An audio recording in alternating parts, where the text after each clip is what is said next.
Ես եմ շնորհակալ։ Այո։ Այո, այո։ Հերթով խնդրում եմ անդրադառնալ։ Իրանում պատերազմ է, հրթիռները արձակված են, բարեբուն իմաստով Թել Ավիվը, Թեհրանը կրակի մեջ ուղղակի, այսինքն ինչ թիրախներով են հարվածներ հասցվում, սպանվեց նաև Իրանի հոգևոր առաջնորդը Խամենի։ Այս իրականության մեջ մենք տեսնում ենք Հայաստանի իշխանությունների ըստ էության անադեկվատ արձագանքը իրողություններին,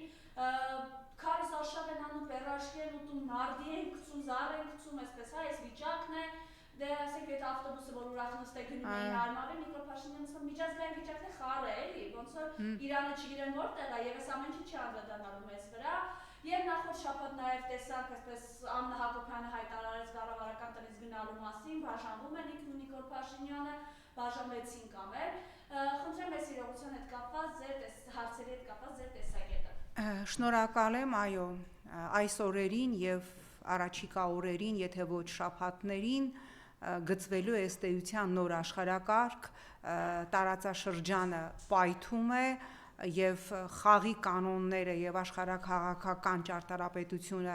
առնվազն մեր տարածաշրջանում հիմնական խաղացողների մասով վերաձևումների փուլում է եւ այս կարեւոր ֆոնին, երբ մեր ամիջական հարևան եւ բարեկամ Իրանում ռումբեր հրթիռներ են տրակում, միայն օրիորդաց դպրոցում 153 մանկահասակ աղջիկ երեխա մի քանի վայրկյանում մահացավ, գնդակահարվեց Իրանի քաղաքական ռազմական էլիտայից 48 բարձրաստիճան առաջնորդ, այդ թվում հոգևոր առաջնորդ Խամեյնին, նրա ընտանիքի անդամները եւ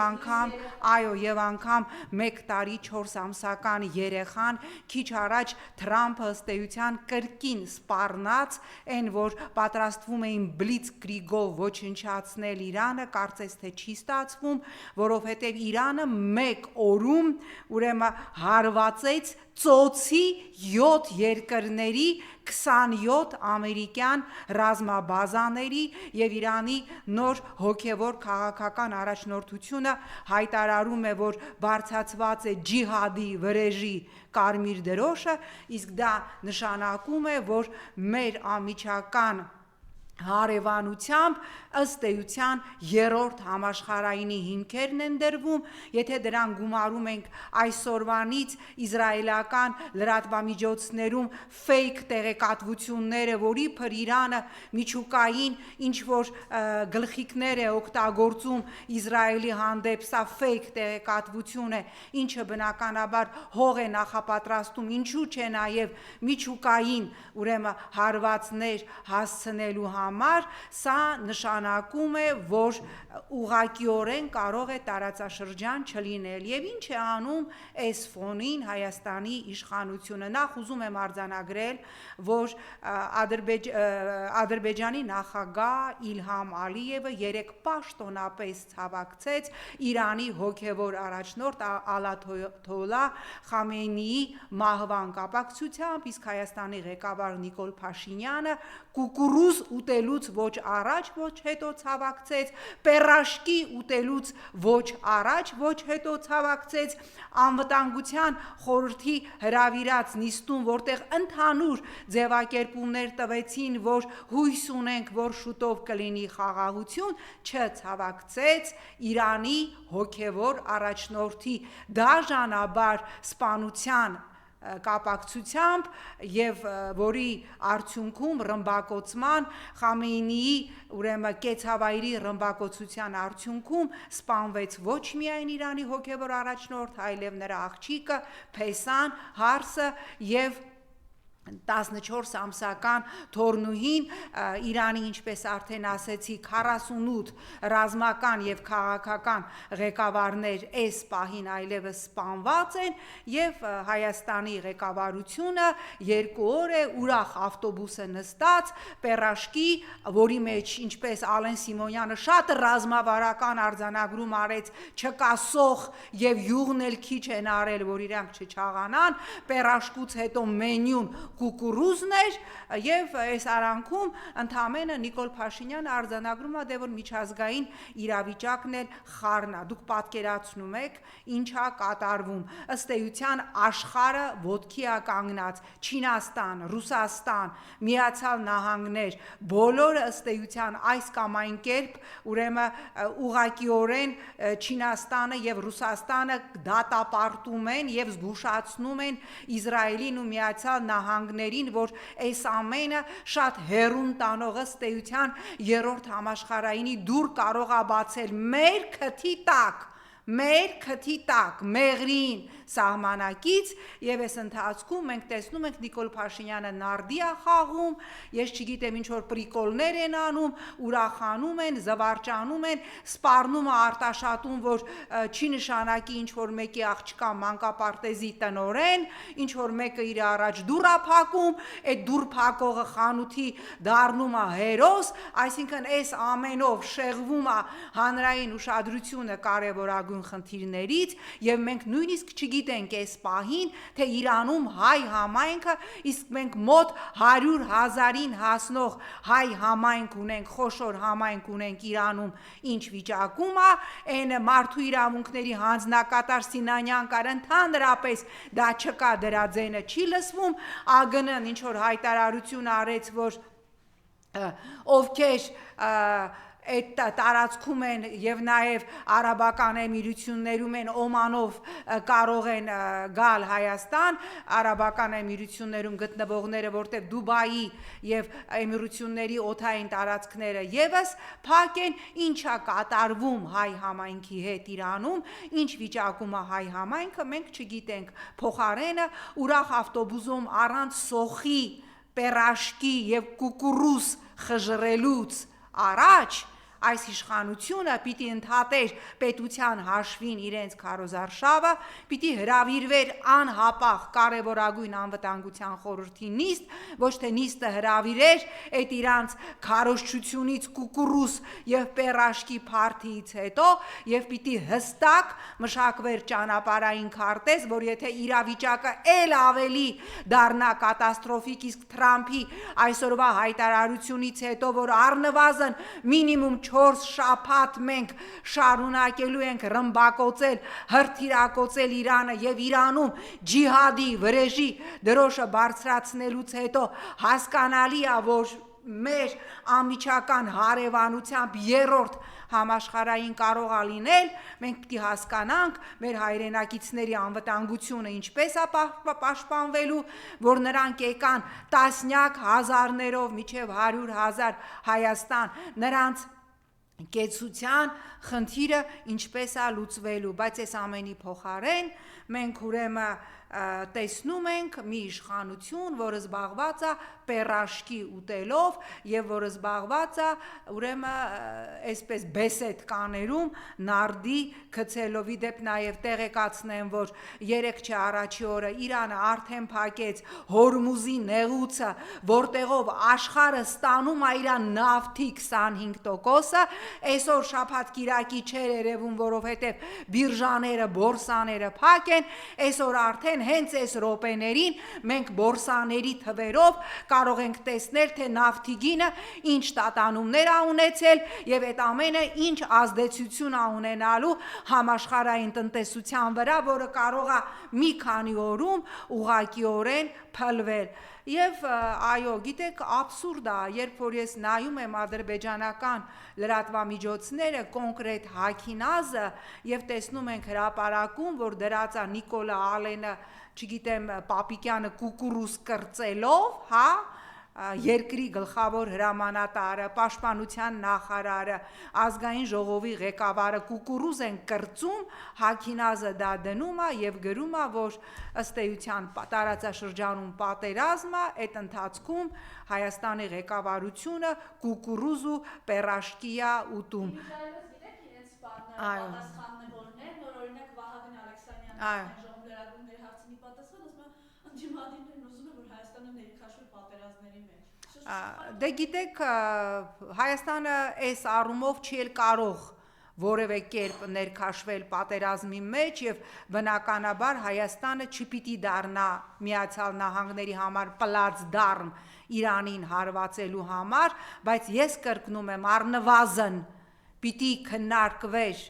ինչ հնարավոր զարգացումներ կարող են լինել եւ Հայաստանի արձագանքը այդ հնարավոր զարգացումների դեպքում պիտի առաջին հերթին պաշտոնապես ցավակցություն հայտնեին Իրանի հոգևոր առաջնորդի դաժան սպանության, որովհետև դա սպանություն է եւ նրա ընտանիքի սպանության, հրթիռակոծության արդյունքում ոչնչացման կապակցությամբ եւ այլևս պիտի իրանահայերը տեղյակ լինեին, թե ինչպես կարող են անհրաժեշտության դեպքում գալ Հայաստան եւ գալու դեպքում փողոցում կհայտնվեն թե ոչ, բայց ես նայում եմ տարբեր լրատվամիջոցների հաջողվում է կապնվել Իրանում ապրող մեր տարբեր լրագրողների կամ համայնքի ներկայացուցիչների հետ, իրանք ոչինչից տեղյակ չեն, այսպես հեռախոսները ձեռքները բռնած, որով ստանում են տեղեկատվություն, որ հիմա հրթիռակոծություն է, ռմբակոծություն է, արա գիչեք ապաստարանները, նրանք ոչինչ չգիտեն։ Առաջիկա 1-2 օրը պարզ կլինի թե այս պատերազմը լայնամասշտաբ ըստեյության ինչի է վերածվելու, ես կրկնում եմ Իրանը բարձրացրել է ջիհադի կարմիր վրեժխնդրության վրեժի կարմիր դրոշը, հայտարարել է ջիհադ, Իրանի հոգևոր եւ քաղաքական ղեկավարությունը հայտարարում է, որ այնպիսի զենքեր այլևս կտեսնի Իսրայելը եւ Միացյալ Նահանգները, որ դուք անգամ չեք պատկերացնում, Միացյալ Նահանգները մյուս կողմից սպառնում է Թրամփը գրում է, որ եթե Իրանը համարձակվի իր սպառնալիքը կյանքի կոչել ըստ էության Իրանը կոչնչանա եւ այս ֆոնին մենք տեսնում ենք ուրախ ավտոբուսում տժժացող Հայաստանի իշխանություն։ Սա ուրեմն այս մասով ես հիմա ուզում եմ նաեւ քանի որ այս օրերին մենք տեսանք ինչպես Աննա Հակոբյանը մի հատ sense կինո էր նկարել, այնտեղ կարծիեի զարդեր դրած, ես չգիտեմ զարդեր դրած, ինչ որ մուշտակներ սոբոլով, որ սրանք սա հանձնում է պետությանը, վերցնում է իր 5 միլիոն դրամը եւ գնում է ուրեմն ապրելու վարձով, չնայած Տիկին Հակոբյանի հայտարարագրում 5 միլիոն դրամ չէ, այնտեղ 105 միլիոն դրամ է, բայց դե հիմա իրանց համար 100 միլիոն է կողմ 100 միլիոն են կողմ դա էական չէ, ես իմ պատկերացումը ունեմ, թե ինչի համար կազմակերպվեց այս շոուն, հասկանալի է, ես այդ մասին նաև գրառում արել էի, հասկանալի է, որ սա շոու է, որովհետև առջևում ուրեմն հունիսի 7-ի խորհրդարանական ընտրություններն են եւ բոլոր սոցիոլոգիական հարցումներով Աննա Հակոբյանի անտի-ռեյտինգը զարհուրելի է եւ բոլոր սոցիոլոգիական հարցումներով անգամ նիկոլիզմ աղանդի ներկայացուցիչները, Նիկոլին սիրողները, Նիկոլի էլեկտորատը, Նիկոլի թիվ 1 կներեք այդ բառի համար իրանց սիրած բառը օգտագործեմ, այիբը համարում է այդ տիկնոջը, դրանից բացի մի անգամ Նիկոլ Փաշինյանը շատ ճիշտ մի բան ասաց, ես շատ լավ գիտեմ մեր ժողովրդին, մեր ժողովրդի հոգեկերտվածքը մտածելակերպ, իսկ մեր ժողովուրդը սիրում է, չէ, սենց թողնված զոհերի, այսպես թշվառների, այս ամենը հստակ հաշվարկված ուրեմն մանիպուլյացիա է, բնականաբար ես համաձայն եմ նաև ինձանից առաջ այստեղ, որ խոսում էր Հայկ Նահապետյանը այն տարբերակի հետ, որ պարզապես մենք մի օր կտեսնենք, որ Աննա Հակոբյանը իր երեխաների հետ այլևս երկրում չէ, որովհետև ինչքան էլ ուրախ ավտոբուսի բնակիչները ներկայացնեն, որ իրանք պրոբլեմ չունեն, ինչքան էլ փորձեն հասարակությանը ներարկել եւ ասել, որ դու ելք չունես, մենք այս անգամ ավելի շատ ձայն ենք ստանալու, քան 21 թվականին, իրականությունը բոլորովին այլ է, իրականությունը այն է, որ կարող է մի օրում, մի ժամում երկրում իրավիճակ փոխվել, իսկ դրա համար պետք է, որ այլևս ՀՀ շարքային քաղաքացի Նիկոլ Փաշինյանի հետ որևէ կապ չունեցող Աննա Հակոբյանը լինի ազատ, լինի ինչու չէ նաև ինչ որ մի պահի դե որևէ մեկս չեն կարող իմանալ նա այլևս երկրում է թե չէ, այդ հարցը որևէ մեկս տալու իրավունք այլևս չենք ունենա, որովհետև նա հայտարարել է, որ որևէ կապ այլևս ինքը Նիկոլ Փաշինյանի հետ չունի։ Հայ դեպ նաև ինչ որ ակնար կարեց փողոցում ինձ տեսնելիս չվիրավորեք, ես այլևս չեմ ունենալու պետական պահպանություն, ես որպես Հայաստանի Հանրապետության քաղաքացի պահանջում եմ, որ Աննա Հակոբյանին տրամադրվի պետական պահպանություն, որպես պետական բարձրագույն եւ ծայր աստիճան կարևոր գաղտնիք կրող այլևս ՀՀ շարքային քաղաքացի, որpիսի հետո ժողովրդի ջեբը կամ ՀՀ որևէ այլ քաղաքացու ջեբը որևէ բան չգցեն նախընտրական այս փուլում, այո, որպես քաղաքացի հիմա նրան պիտի տրվի պետական պահպանություն, որտեվ իր ասելով նա ազատ զբոսնելու է փողոցներում, հետո չասեն ինչ որ մի քաղաքացու նյարդերը չդիմացան, կրկնում եմ եւ պահանջում եմ, որ նրան տրամադրվի պետական ուրեմն պահպանություն։ Սա այս շոուի մասով եւ մենք տեսանք, որ ուրեմն գիտեք ինչ ասես արեցին, կաթողիկոսին, չգիտեմ, փորձեցին վարկաբեկել երեխա ունի, հայտարարեցին, որ հոգևորականների մեջ պեդոֆիլներ, մանկապիղծներ կան եւ այդպես էլ դատախազությունը գործ չհարուցեց եւ այդպես էլ Ալեն Սիմոնյանը չտվեց ուրեմն բացատրություն իրավապահ համակարգին, թե ովքեր են այն 4 կամ 5 պեդոֆիլ մանկապիղծ հոգևորականները, ուրեմն Արշակ Սրբազանի ջեբը պլան գցեցին, Բագրատ Սրբազանը հայտնի չի ինչի համար կալանքի տակ, Միքայել Սրբազանի տարան կալանքի տակ պահեցին մի հարցազրույցի համար, որը հենց իրենք էին համարել դատախազությունը, որ այդտեղ որևէ հանցակազմ չկա, ոչ մի բանը չազդեց, 10,000-ով հայտարարեցին, որ թոշակը բարձանում է, այն դեպքում, երբ որ 26 թվականի բյուջեն արդեն հայտարարվել էր, այդտեղ թոշակների բարձացման 10,000 նախատեսված չէր, հասկանալի է, որ մի այլ տեղից կտրելու են, մի այլ ծախսերից կտրելու են, դա էլ տեսան, որ գլոբալ առումով թոշակառուները չանգան իրանց ոտերը, չասեցին արի ոտդ պաչեմ, այս 10,000 ես ավելացրել, այլ ընդհակառակը հիշեցրեցին իրանց 5, 4, 7 միլիոն դրամի ադնարազվի մեկ անգամ ստացված պարգևավճարները, հիմա փորձում են այս ընտանեկան դրաման շահարկել, բայց դատելով ուրեմն հանրային արձագանքից, որ ես կարծում եմ, որ այս ընտանեկան դրաման նախատեսված էր Ախուրյանցի անո սեգմենտի համար, բայց դատելով ուրեմն հանրային արձագանքից, նույնիսկ Ախուրյանցի անոն այս թատրոնին չհավատաց։ Գիտեք, ես չեմ բացառում, որ Աննան բաժանվում է Նիկոլից կամ Նիկոլը բաժանվում է Աննայից, ինձ համար այս մանիպուլյացիան 1% հավանականություն ունի, որ կարող է իրապես ճիշտ լինել, կարա չէ իրապես ճիշտ լինի, բայց այստեղ ուզում եմ մի հատ հայտնի առած հիշեցնել, հին հայկական, մեկը անընդհատ զանգում է, հրշեջ ասում է, տունս հրդեհվել է, տունս հրդեհվել է, հրշեջները գալիս են, ասում է չէ կատակ եմ արել, 11-րդ անգամ, երբ որ իրապես տունը հրդեհվում է, զանգում է, հրշեջները չեն գալիս եւ տունը այրվում է։ Դուք այնքան եք խաբել, այնքան եք մանիպուլացրել, այնքան ստեր եք ասել, այնքան եք ֆռացրել այս ժողովրդին, որ եթե անգամ Աննա Քոեն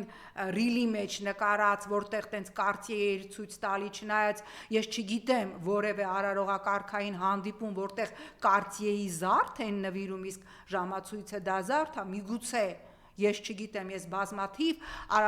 արարողակարգային հանդիպումների եմ մասնակցել, նկար նվիրում են, շարֆիկ նվիրում են, փոքր ինչ-որ ձեռագործ թանկարժեք նվիրում են, զարդ երբևէ չեմ տեսել, ինչևէ, միգուցե Արաբական Էմիրություններում, որ ինչ որ գնացել է իր Քաթար կամ որևէ տեղ նվիրել են, ես կրկնում եմ որևէ մեկի անմեղության կանխավարկածը չեմ ուզում խախտել, բայց կրկնում եմ դուք այնքան եք խաբել, որ եթե անգամ դու իսկապես հեռանում ես Նիկոլ Փաշինյանից, մի հատ նայեք սոցիալական հարթակում, նայեք հանրության արձագանքները, չկա մի մարդ անգամ ախուրյանցի անոն, որ դրան հավատա։ Այս ձեզ շատ լուրջ մտորումների առիթ պիտի տա, ես սա բացարձակ հեգնանքով չեմ ասում, ես սա ասում եմ, որ դուք պարզապես հասկանաք, որ ինչ ասեք դուք, եթե ասվածի մեջ անգամ 1%, 2% կամ 100% ճշմարտություն կա,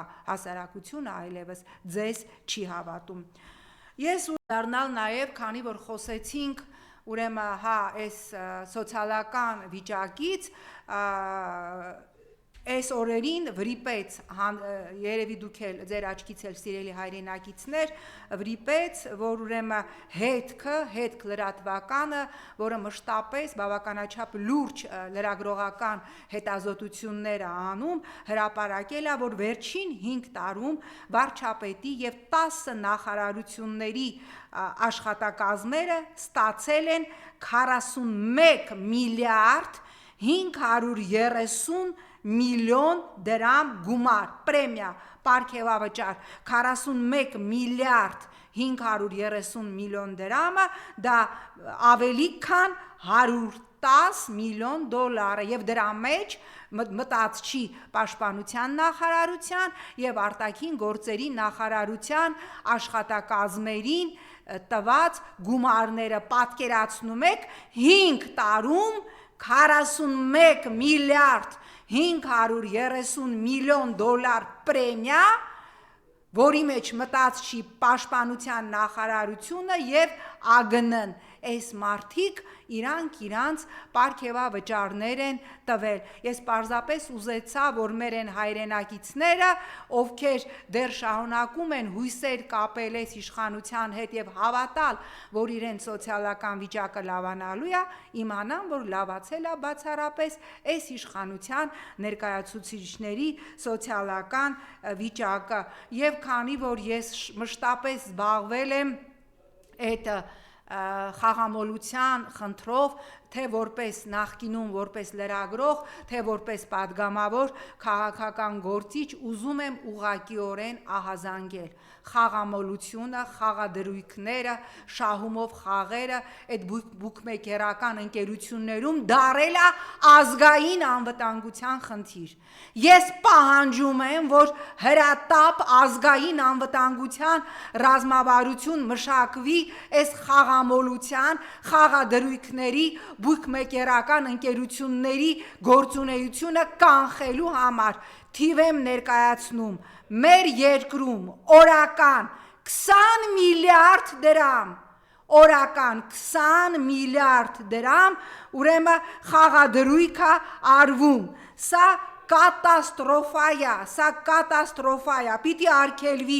օրենքով բուկմեկերական գործունեությունը, պիտի արգելվեն այդ խաղադրույքները, այս թիվը 20 միլիարդը ես վերցրել եմ սոցապ նախկին նախարար Մեսրոպ Առաքելյանի հրապարակած թվերին, վստահ եմ դրանց ճշմարտացիության վրա,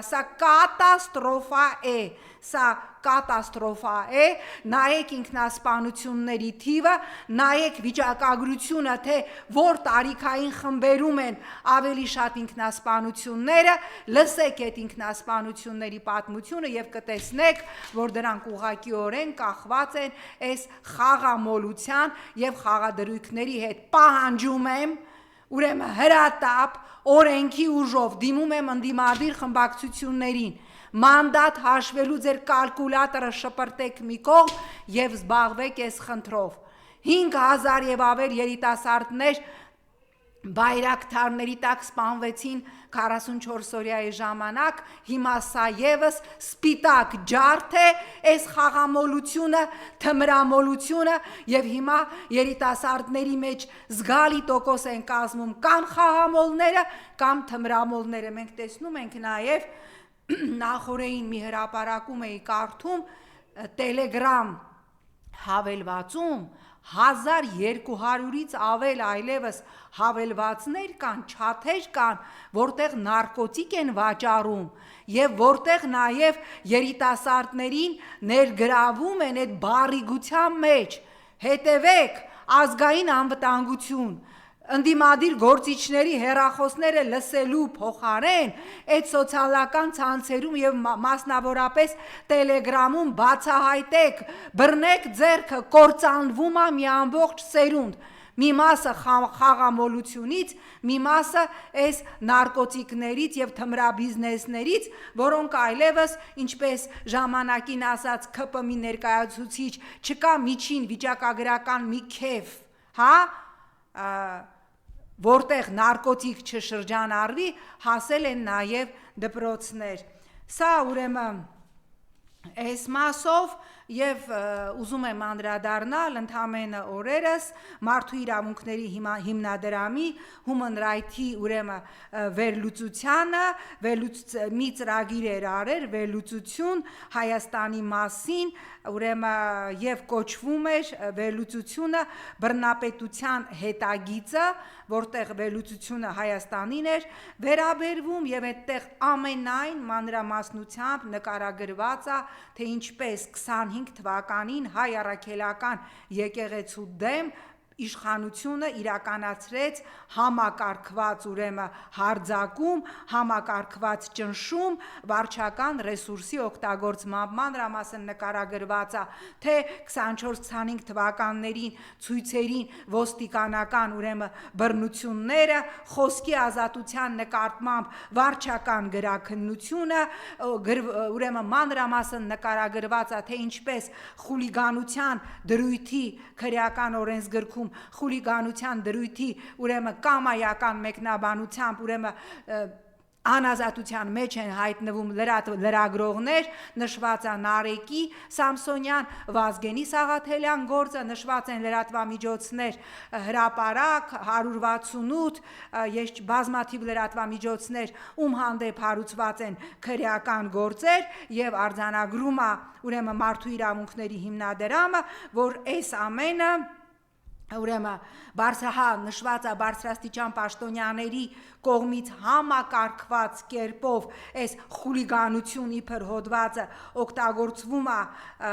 անկախ լրատվամիջոցների վրա ֆինանսական ճնշում գործադրելու համար, ինչի եմ ասում, դեռ այնտեղ շատ որոշ ուրեմն իրավիճակներ շատ ավելի մեղմ է նկարագրված ուրեմն Human Rights-ում, բայց այս ամենը ինչի եմ ասում, որ անգամ այս իշխանության արևմտյան տերերը չեն կարողացել աչք փակել են խայտառակ գործերի վրա, նկարագրված է Սամվել Կարապետյանի, Բակրատ Սրբազանի, Միքայել Սրբազանի, բոլորի Աշոտ Երկաթի բոլորի գործերին մանրամասն ուրեմն անդրադարձ կա եւ այո անդրադարձը հետեւյալն է, որ իշխանությունը այս հոդվածը խուլիգանություն ուղակի ուրեմն որպես մահակ գործադրում է եւ նաեւ գրաքննությունը Հայաստանում ազատ լրատվամիջոցների բերանը փակելու եւ լրագրողներին բերթերը լցնելու համար, իսկ եկեղեցու վերաբերյալ արդեն նշեցի Մարդու իրավունքների հիմնադրամը ուղղակիորեն արձանագրել է 25 թվականին հայ առաքելական եկեղեցու դեմ համակարգված ճնշում է տեղի ունեցել վարչական ռեսուրսի տոտալ օգտագործմամբ։ Սա ուրեմն այս մասով եւ քանի որ մեզ հետևող հայրենակիցների մեջ շատ մեծ թիվ են կազմում նրանք, ովքեր հավատում են Նիկոլ Փաշինյանի եմը գնալու այս այսպես ասած կտերին, վստահ եմ չեք հետևել, վերջերս Նիկոլ Փաշինյանը Լեհաստանում էր, գիտեք ամենահակառուս երկիրը Լեհաստանը եւ երբ որ հարց տրվեց իրեն Լեհաստանում հանդիպման ժամանակ հնարավոր է ռուսական ռազմաբազան դուրս գա Հայաստանից, Նիկոլ Փաշինյանը ասաց, որ նման հարց Հայաստանի օրակարգում չկա, ավելին, անենց գոված Պուտինին, որ ով է Մայրամ մեր մոտ ամենառուսամետ գործիչը, երևի լուսահոգի Արտաշես Գեղամյանը գերեզմանում 20 հատ սալտո տվեց, գոված Պուտինին, ասեց Պուտինի դերակատարությունը 44-օրյա պատերազմը կանգնեցնելու գործում, անենց գոված, անենց խոսած, անենց նկարագրեց, որ չկա տենց բան, Ռուսաստանի հետ մեր հարաբերությունները նոր որակ, նոր հերսեր են տեղափոխվում փոխվում, ինչ ռազմաբազա հանել, որ երևի ամենառուսամետ գործիչը Հայաստանում նստած կմտածեր, որ չէ, սենց Նիկոլից ավելի ռուսամետ չկա, սա էլ ի պատասխան բոլոր նրանց, ովքեր սենց իրանց պասպորտը բռնած սպասում են, որ հեսա վիզաների ազատականացում է լինելու եւ իրանք գնալու են Եվրոպա։ Ինձանից ավելի արևմտամետ, եվրոպամետ գործիչ ես շատ քիչ գիտեմ Հայաստանում, այո, ես կարծում եմ, որ եթե լիներ ռեալ հնարավորություն ինտեգրվել Եվրոպական միությանը, դա Հայաստանի համար շատ լավ կլիներ, բայց ես մշտապես շփվում եմ Եվրոպական միության տարբեր կալիբրի պաշտոնյաների հետ, Եվրոպական միության օրակարգում Հայաստան առաջիկա 100 տարում ցավալիորեն չկա։ Այսքանը ես եմ շնորհակալ։